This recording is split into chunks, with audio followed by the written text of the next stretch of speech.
இன்னும் சில நாட்கள் மட்டுமே இருக்குது சிஎம் பங்குக்கும் ரோமன் ரெயின்ஸுக்கும் கிரேட்டஸ்ட் எவர் ரெசல்மேனியா மேட்ச் நடக்க. அதுக்கு முன்னாடி இன்றைக்கி ஒரு மிகப்பெரிய பிரச்சனையை சிஎம் பங்க் ராவில் கிளப்பி விட்டுட்டாரு.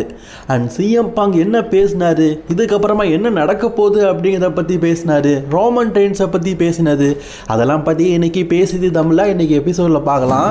ஸோ நீங்கள் தினமும் ரெஸ்லிங் செய்திகளை தமிழில் தெரிஞ்சுக்க ஃபஸ்ட் டைம் வந்திருக்க நண்பர்கள் சப்ஸ்கிரைப் பண்ணிக்கோங்க, பெல் ஐக்கானை கிளிக் பண்ண மூலியமாக தினமும் இப்போ ரெஸ்லிங் செய்யலை தமிழ் மொழியில் தெரிஞ்சுக்கோங்க. Michael Cole, ladies and gentlemen, ரெசல்மேனியாவுடைய மிகப்பெரிய கிரேட்டஸ்ட் மெயின் ஈவெண்ட்டாக ரோமன் ரெயின்ஸுக்கும் சிஎம் பாங்குக்கும் நடக்க போகிறது. அதன் அடிப்படையில் நாங்கள் இந்த இடத்துல சிஎம் பாங்கை அன்புடன் வரவேற்கிறோம் அப்படின்னு சொல்லும்போது சிஎம் பாங்குக்கு முன்னாடியே ஃபின் பலர் வராரு. எனக்கு தெரியுது நான் இந்த இடத்துல வந்து பேசக்கூடாது, எனக்கான வாய்ப்புகள் எதுவுமே இப்போ இந்த இடத்துல இல்லைன்னு. ஆனால் கேட்க வேண்டிய நிலைமையில் நான் இருக்கிறேன்.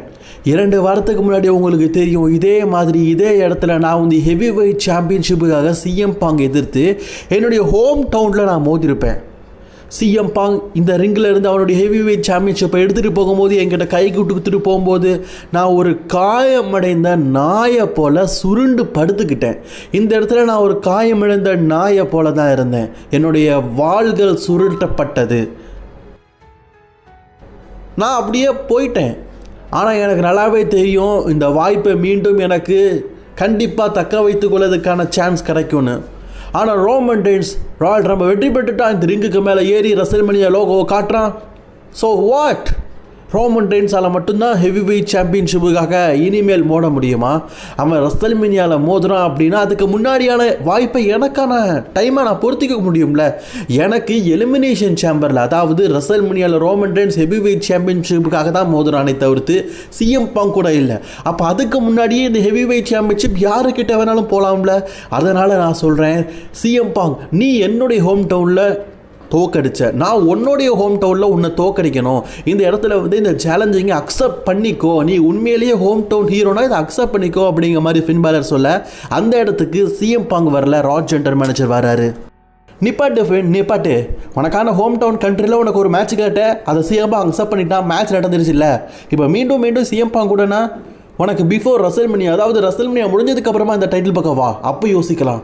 இப்போ ரெசல்மேனியாவோட கிரேட்டஸ்ட் எவர் மெயின் ஈவெண்ட்டை நாங்கள் ரோமன் ரெயின்ஸுக்கும் சிஎம் பாங்குக்கும் திட்டமிட்டு வச்சுருக்கோம். இது கெடுக்கிறதுக்காக வரியா? நீ ராயல் ரம்பிள் வெற்றி பெற்றியா? இல்லை ராயல் ரம்பிள் பங்கேற்த்தியா? இல்லைல்ல, ராயல் ரம்பிள் வெற்றி பெற்றது ரோமன் ரெயின்ஸ், ரோமனுக்கும் சிஎம் பாங்குக்கும் தான் ரெசல்மேனியா மேட்ச். இது குறுக்கார நீ வரக்கூடாது அப்படின்னு சொல்லும்போதே சிஎம் பாங் அந்த இடத்துக்கு வந்துட்டார்.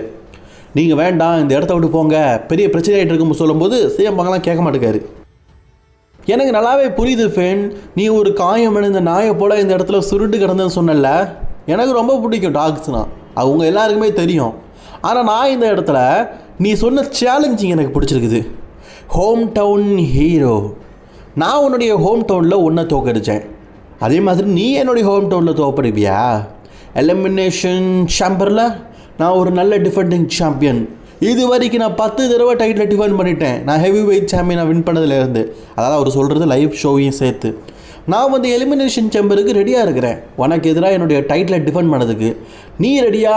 நான் ரெடி அப்படிங்கிற மாதிரி சொல்கிறாரு ஆடம் பியர்ஸ். இல்லை, இது நடக்கக்கூடாது.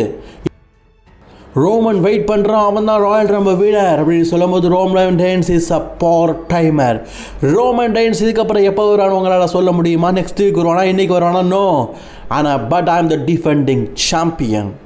நான் என்னுடைய ஹெவி வெயிட் சாம்பியன்ஷிப்பை எலிமினேஷன் சாம்பியனில் ஒன்றை எதிர்த்து மோதத்துக்கு ரெடியாக இருக்கேன்டா அப்படிங்கிற மாதிரி சொல்கிறாரு. இந்த இடத்துல உனக்கான வேலை முடிஞ்சிருச்சுலா, நீ இப்போ போகலாம், எலிமினேஷன் சாம்பரில் வா, என் கூட எலிமினேஷன் சாம்பரில் மோது, நான் என்னுடைய ஹோம் டவுனில் நான் தான் கெத்து அப்படிங்கிறத உன்னை தோக்கடிச்சு நிரூபிக்கிறேன் அப்படிங்கிற மாதிரி பங்கு சொல்லிட்டாரு. ஸோ ஃபின் பாலருக்கான ஆசை நிறைவேற்றி ஹெவி வெயிட் சாம்பியன்ஷிப்பாக மோத போகிறாரு. ஸோ அவர் போயிட்டார். இப்போது மைக்கேல் கோல் கேட்க வேண்டிய கேள்விகளை ஆரம்பிக்கார். நீங்கள் இப்போ ஒரு மிகப்பெரிய ஜாபர்ஸில் மாட்டிக்கிட்டீங்க. ஆக்சுவலி இவர் ஜாபர்டீஸ் அப்படின்னு சொல்லும்போது எனக்கு இது ஒரு ஜாப்பனீஸ் லாங்குவேஜ் மாதிரியும் இருக்குது, இங்கிலீஷ் லாங்குவேஜ் மாதிரி இருக்குது. சரி, டிரான்ஸ்லேஷன் பண்ணி பார்க்கும்போது ஆபத்து அப்படிங்கிறது மீனிங்காக இருக்குது. இது என்ன லாங்குவேஜ் அப்படிங்கிறது தெரில. பட் ஆனால் சிஎம் பாங் ஜாப்பனீஸ் நானா அப்படின்னு கேட்குறாரு. அதாவது நான் ஆபத்தில் இருக்கிறேனா அப்படிங்கிற மாதிரி கேட்குறாரு. நான் எப்போதுமே ஆபத்தில் இருந்தது கிடையாது, என்னை எதிர்த்து மோதவங்க தான் ஆபத்தில் இருந்திருக்கிறாங்க. நீங்கள் எல்லாருமே என்ன நினச்சிட்டு இருக்கீங்க? ரோமன் ரெயின்ஸ் கூட கிரேட்டஸ்ட் எவர் ரெசல்மேனியாவில் மோதுற சிஎம் பங்க் தோற்று போவானா? சிஎம் பங்குக்கு தோல்விகள் இருக்குன்னு நினைக்கிறீங்களா? எதுக்கு? Roman Reigns is a big dog. அவன் 1350 நாள் சாம்பியனாக இருந்தால் அவனை யாராலும் வீழ்த்த முடியாது அப்படிங்கிற ஒரு மிகப்பெரிய தலகணம் யாருக்கு இருக்குது? எனக்கு இருக்குதா இல்லை ரோமனுக்கு இருக்குதா? ஆனால் ரோமன் என் கூட இதுக்கு முன்னாடி சிங்கிள்ஸ் மேட்ச் விளையாடுனது கிடையாது. போன வருஷம் அவனால் தானே நாங்கள் ரெசல்மேனியாவில் தோற்றோம். நானாக செத்துக்கிட்ட தோற்றேன் இல்லையே. இந்த வருடம் ரெசல்மேனியா கிரேட்டஸ்ட் எவர் மெயின் ஈவெண்ட்டில் நான் விளையாட போகிறேன். இது என்னுடைய செகண்ட் ரெசல்மேனியா மெயின் ஈவெண்ட். இதில் நான் கண்டிப்பாக ரோமனை வீழ்த்த தான் போகிறேன். ஏன்னப்பா உனக்கு இவ்வளோ கான்ஃபிடென்ட் உண்டா? ரோமன் ரெயின்ஸ் எப்படிப்பட்ட ஆளு தெரியுமா? பங்க் ஒன்றால் வீழ்த்த முடியுமா அப்படின்னு நீங்கள் கேட்குறீங்க. மிஸ்டர் மைக்கேல் கோல், எனக்கு ஜாபட்டிஸ் கிடையாது, அதாவது எனக்கு ஆபத்து கிடையாது. என்னை எதிர்த்து மோதவங்களுக்கு தான் ஆபத்து. என்ன ஆகும்னா 1300 நாள் சாம்பியன், அது கடந்த சாம்பியன், அன்டிஃபீல்டு சாம்பியன் ரோமன் ரெயின்ஸ். அப்படி எத்தனை நாள் தான் வந்தான் இந்த ரிங்குக்கு வந்து நின்றான்? நான் 434 என்னுடைய கவுண்ட் உனக்கு தெரியுமா? மைக்கேல் கோல் உனக்கு தெரியாது என்னுடைய 434 நாள் சாம்பியன் கவுண்டிங். ஒவ்வொரு நாளும் என்னுடைய டைட்டில் இந்த ராக்கு கொண்டு வந்தேன். இதே ராலை நான் டோட்டலி எவ்வளோ மேட்சஸை டிஃபெண்டிங் பண்ணியிருப்பேன். ஆமாம், நீங்கள் சொல்கிறீங்களே ரோமன் ரெயின்ஸோடைய அவ்வளோ நாள் ஸ்ட்ரீக், என்னுடைய 434 நாளில் டிஃபெண்ட் பண்ண அந்த சாம்பியன்ஷிப்போடைய கவுண்டு ரோமன் ரெயின்ஸோட 1300 பாதியாச்சு உண்டா? அதாவது 434 நாளில் அவ்வளோ டைம், அதாவது அந்த எத்தனை டைம் சொல்ல, நான் நிறைய டைம் டைட்டில் டிஃபெண்ட் பண்ணியிருக்கிறேன். அதில் பாதி கூட ரோமன் வந்து 1300 நாளுக்கு மேலே சாம்பியனாக இருந்து டிஃபெண்டிங் பண்ணலை. அவனை ஏன் கூட ஒப்பிடுறீங்களா? சரி, அதை விட்டு தள்ளு. அவன் அவ்வளோ நாள் சாம்பியனாக இருந்தாலே எத்தனை வீக் ராக்கு வந்தான், ஸ்மாக்டவுனுக்கு வந்தான், டோட்டல் அப்பீரன்ஸ் எத்தனை? ஆனால் இந்த 434 நாள் சாம்பியனில் நான் Raw and SmackDown every week பங்கேற்றிருக்கிறேன். Every week defending champion. என்ன 10 வருஷம் ரெஸ்லிங் பண்ணாமல் இருந்தால் நான் கோழி ஆயிடுவேனா? நான் ஒரு பயந்தாங்கோழி ஆயிடுவேனா? I am clever? நான் ஒரு கோழையா? கண்டிப்பாக கிடையாது.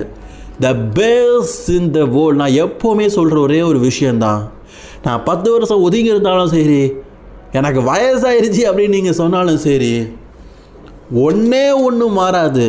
அதுதான் பெஸ்ட் இன் த வேர்ல்ட். இந்த வேர்ல்டோடைய பெஸ்ட்டான ஒரு மல்யுத்த வீரர் கூட ரோமன் ரெயின்ஸ் மோதுறான்.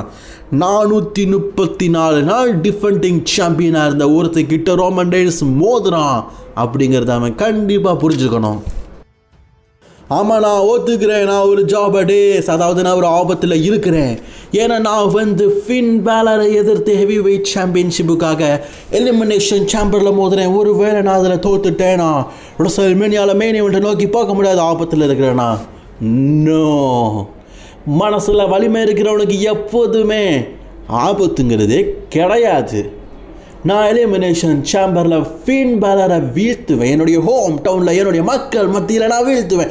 என்னுடைய ஹோம் டவுனில் நான் எனக்கு அது தோற்றுருக்கிறேன்னா, என்னுடைய ஹோம் டவுனில் மக்கள் எல்லோரும் என்னை எப்படி நேசிப்பாங்க உங்களுக்கு தெரியும். அப்படிப்பட்ட இடத்துல நான் தோப்பேனா? இல்லை, எலிமினேஷன் சாம்பரில் நான் வெற்றி பெறுவேன். அதுக்கப்புறமா ரோமன் ரெயின்ஸ், மிஸ்டர் பார்ட்-டைமர், நான் ஒன்றை எதிர்த்து ரெசல்மேனியாவில் மோதுவேன். உன்னுடைய கிரேட்டஸ்ட் எவர் டைட்டில் ஸ்ட்ரீக், உன்னுடைய கிரேட்டஸ்ட் எவர் ரெசல்மேனியா கவுண்ட், உன்னுடைய பிக்கஸ்ட் ஃபேன்ஸ் யார் வேணாலும் என்கிட்ட சண்டைக்கு வரட்டு, இல்லாட்டா ஒப்பிடட்டு. ஆனால் நான் கேட்குற ஒரே ஒரு கேள்விக்கு உங்களால் யாருமே ஆன்சர் பண்ண முடியாது. அதுதான் 434, அதாவது என்னுடைய 434 ஸ்ட்ரீக். அந்த டேஸில் நான் WWE சாம்பியனாக இருக்கும்போது ஒவ்வொரு நாளும், ஒவ்வொரு நொடியும், ஏன் எல்லா நேரமும் என்னுடைய ஹெவி வெயிட் சாம்பியன்ஷிப்பை பிடுங்கிறதுக்கு பல பேர் காத்துட்டு இருந்தாங்க. அவ்வளோ பேரையும் பீட் பண்ணி, ஆக்சுவலி அவர் சொன்னது உண்மைதான், Ryback, CM Punk, Rock, Alberto Del Rio, money in the bank, எக்கச்சக்க பிக் ஷோ, இப்படி எக்கச்சக்க பேர் சுற்றி சுள்ளுந்து இவருடைய ஹெவி வெயிட் சாம்பியன்ஷிப்பை பிடுங்கிறதுக்கு ட்ரை பண்ணாங்க. But never loss. அது சொன்னது கரெக்டு தான். ஸோ அதை நான் இந்த இடத்துல சொல்கிறேன். ஸோ அப்படிப்பட்ட என்ன ரோமன் ரெயின்ஸால் ரெசல்மேனியாவில் தோக்கடிக்க முடியாது. ரெசல்மேனியா முடிஞ்சதுக்கப்புறமா ஒன்று தான் அவங்களுடைய இந்த ரெசல்மேனியா லோகோவை பார்த்து தெரிய போகுது. அது இதை ஒரே ஒரு கைகள் தான் ஓங்க போகுது. அது ரோமனுடைய கையில் இது பெஸ்ட் இந்த வேர்ல்ட். சிஎம் பாங்கோட கை ரசல் மேலே வெற்றி பெற்றதுக்கு அப்புறமா தூக்க போகுது அப்படிங்கிற மாதிரி பங்க் சொல்லியிருக்காரு. பா வேற லெவலில்